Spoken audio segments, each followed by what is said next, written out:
ఒకసారి నాకు ఎప్పుడూ నిజమే పలకాలనే ఆలోచన వచ్చింది. నేను బాబూజీ వద్దకు ఈ ఆలోచనతో వెళ్ళాను.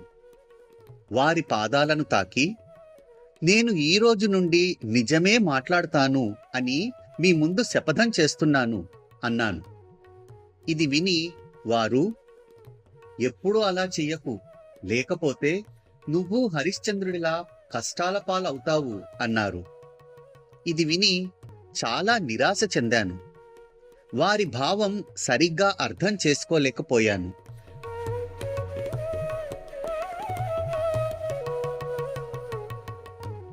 నేను బాబూజీ చెప్పిన మాట అంతరార్థం అవగాహన చేసుకోవడానికి ధ్యానం చేశాను.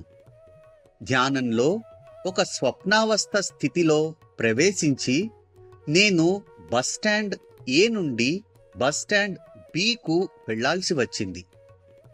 అదే ఆఖరి బస్సు. వెళ్ళక తప్పదు. నా స్నేహితుడు ఆ బస్సు ఎక్కవద్దు, అందులో దొంగలు పడి అన్నీ దోచుకుంటారని గత సాయంత్రమే గట్టిగా హెచ్చరించాడు. అది తెలిసి కూడా ఆ ఆఖరి బస్సులోనే ప్రయాణించవలసి వచ్చింది. ఎందుకంటే నాకు చాలా ముఖ్యమైన పని కారణంగా వెళ్ళవలసి వచ్చింది. బస్సు ఎక్కబోయే ముందు నేను 50 రూపాయల నోటు నా దుస్తుల లోపల ఉన్న రహస్య జేబులో పెట్టుకున్నాను. బస్సులో దొంగలు పడితే కనీసం 50 రూపాయలైనా మిగులుతాయి కదా అనుకున్నాను.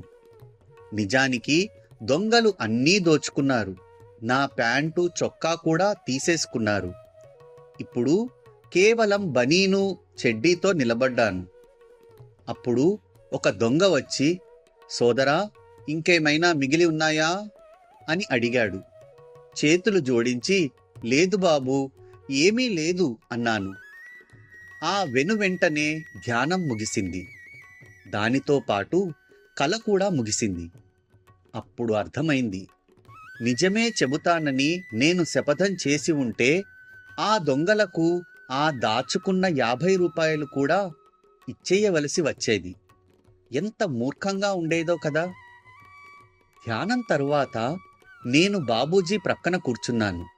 వారు నెమ్మదిగా చిరునవ్వుతో, భగవంతుడు మూర్ఖుడు కాదు, ఆయన ప్రయోజనం లేనిదే దేనిని సృష్టించడు. ఎప్పటికీ అబద్ధం అవసరం లేకపోయి ఉంటే ఆ పదమే కల్పించబడేది కాదు. కనుక నిజమే చెబుతానని శపథం చేసే బదులు అబద్ధం ఆడవలసిన అవసరం రాకూడదని భగవంతుణ్ణి ప్రార్థించడం సబబుగా ఉంటుంది అన్నారు. బాబూజీ సమాధానాలు చాలా సరళంగా ఉంటాయి. బంధాలు మళ్లీ బంధాలను సృష్టించకుండా ఉండే విధంగా వారు వివరించేవారు.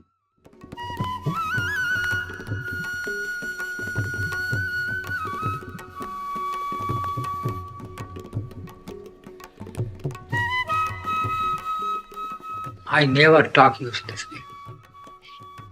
I said in London to Mrs. Davis, well, I was a very humorous man during my school days, but I bit controlled it.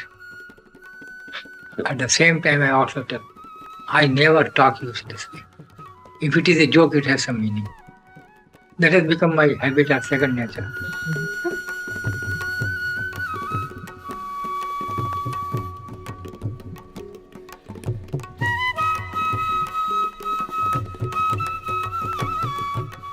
When I was working in the office, there were few class fellows also.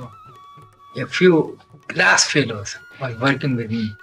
So whenever they find that the brain is puzzled, they will come to me and talk a little, and I say something in joke, and they are refreshed again and do the work. 2, 3 persons. Sometimes they come and let us go to him. And I said something like that, and they were all happy and went to watch again.